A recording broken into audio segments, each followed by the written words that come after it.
Hello my dear crystal lovers. Welcome back to the channel, and if you're new here, my name is AM. So this video is going to be a little bit different because today we're actually back in Copenhagen. We're not in Prague anymore. But I wanted to do a separate video for you guys all about the halls of minerals that is an exhibition in the National Museum in Prague. So every time that I do something, the first thing that I do is that I check out on YouTube if anyone has made a video about whatever, if it's a museum or a restaurant or a shop or whatever it might be, that someone actually wanted to go to the extra effort that it is to make a YouTube video compared to just taking a snap or a photo and sharing it on social media. So that's always the first thing that I do whenever I want to explore a new city or a new country.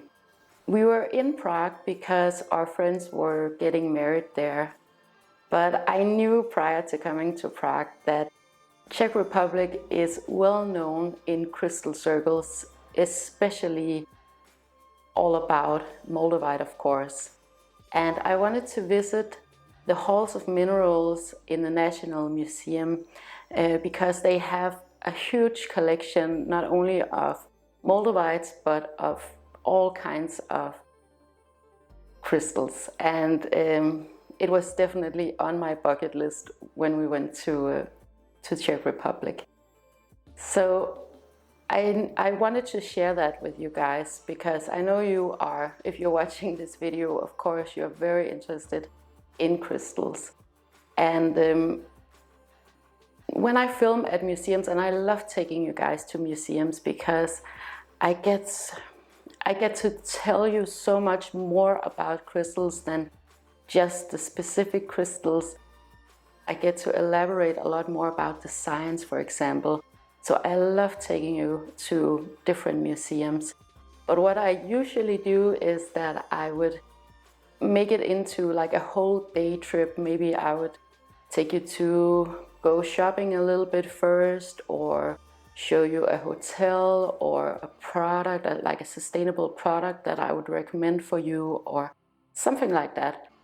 But for the National Museum in Prague, I wrote them prior to coming there, and I got a mail back, and it was pretty much that it was okay that I filmed, it was okay that I shared, I could take photos, but I couldn't monetize of it. But I didn't want to muddy the waters, so I just wanted to make a completely separate video just about the halls of minerals. And it's definitely worthy of that, so I don't mind going to the extra effort of making a separate video about it. The National Museum is an amazing building.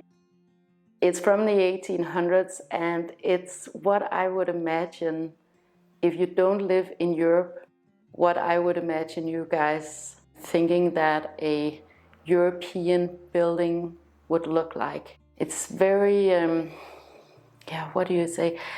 A lot of natural materials, a lot of stone, a lot of grandiosity, is that a word? All of the connotations that might come to you when you think about European architecture. Very ornate, with beautiful wood carvings and different kinds of stone, beautiful ceilings and windows, and everything is just over the top, but very, very beautiful.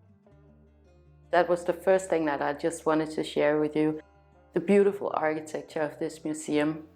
Because we were there to see the halls of minerals, we didn't get to see a lot of other things. We could have spent hours and hours and hours just in the halls of minerals section of the museum. But it's a huge museum with all kinds of natural history and science. And this halls of minerals exhibition is actually one of the oldest collections, and it's a huge collection. So there are a few things that I want to emphasize. about this exhibition. So a few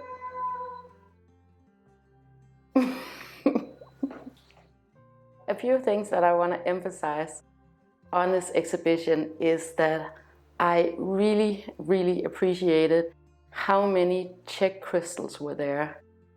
Sometimes when you go to museums of natural history, they make such a huge effort of showcasing crystals from all over the world, and that's great and very interesting. But I really do love it when they have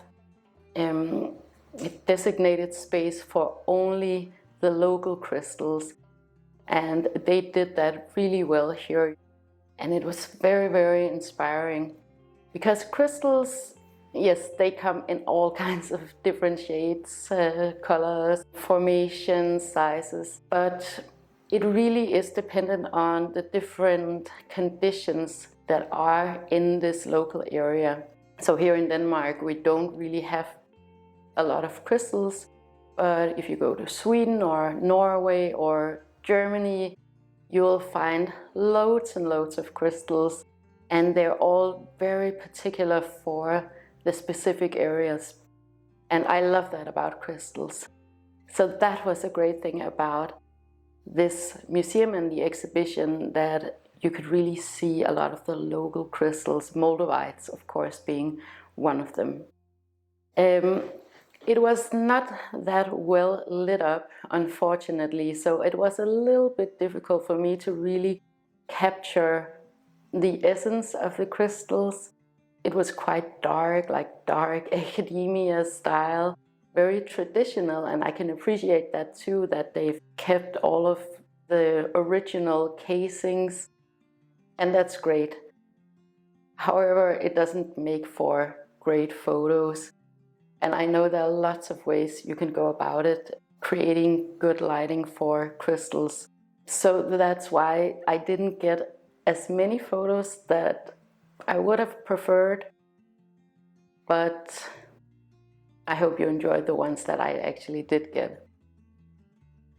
So one thing that they did really well too in this exhibition was that they had showcased a whole lot of calcites. Now, I've talked about calcites numerous times on this channel because it is one of my favorite crystals.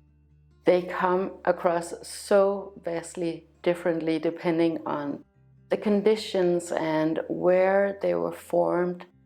And even though on a molecular level it's the same thing, they just come across so vastly differently depending on the conditions in which they grew.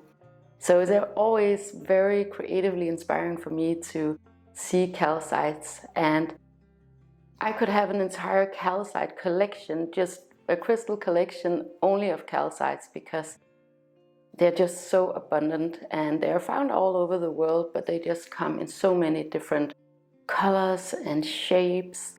And that was one thing that I definitely wanted to show you in this video. And then, of course, the star of the show, the Moldavites.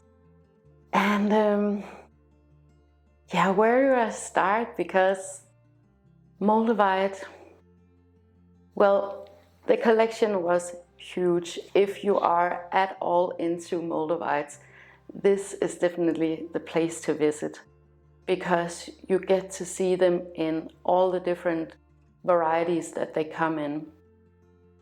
Generally, just they had a huge exhibition of tektites, of meteorites, and if you are interested in crystals, stones, anything from outer space, this is a great exhibition to come and visit. Moldavite is a tektite created from a meteor impact, and this happened approximately 14.8 million years ago.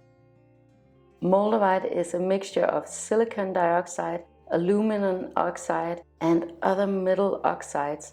So in other words, Moldavite is a natural glass. So there's a little debate on where this meteor hit 14.8 million years ago. But one possibility is that it hit in Germany.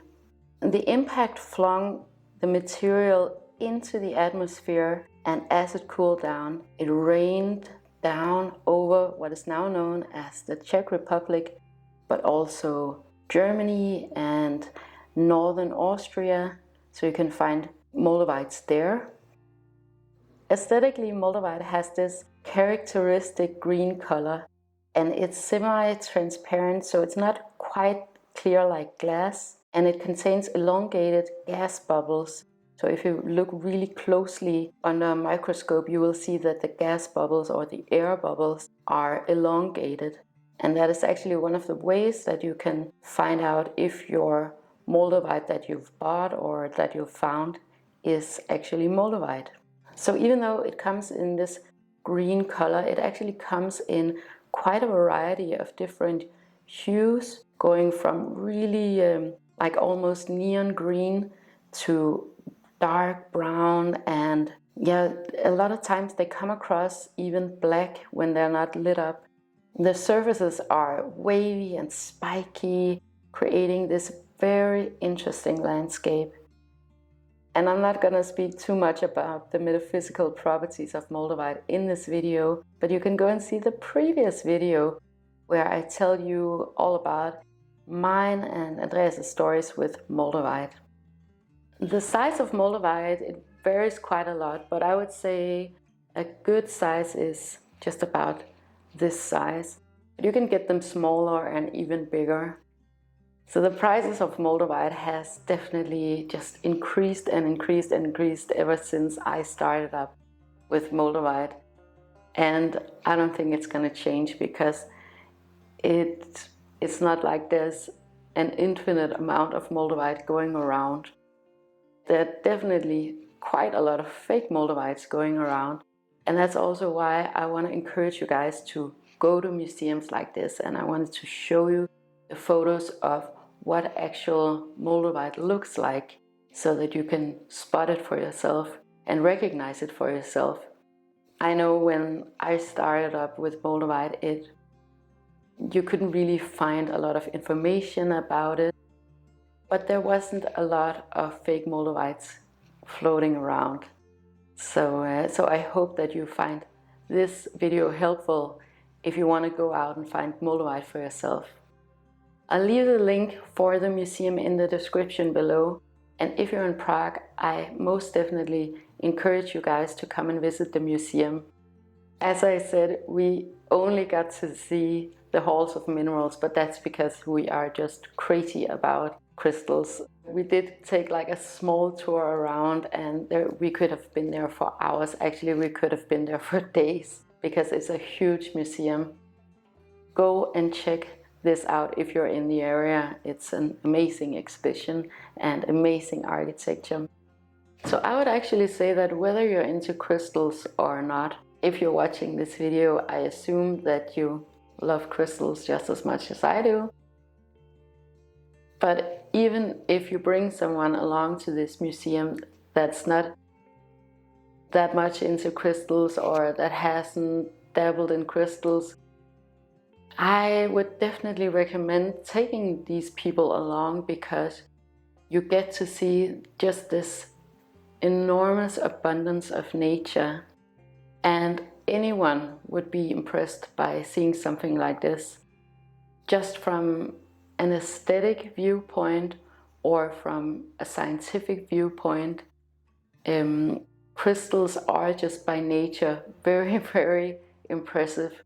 So even if you take the metaphysical aspect out of crystals, it's still completely mind-blowing that nature created these miracles, these sculptures.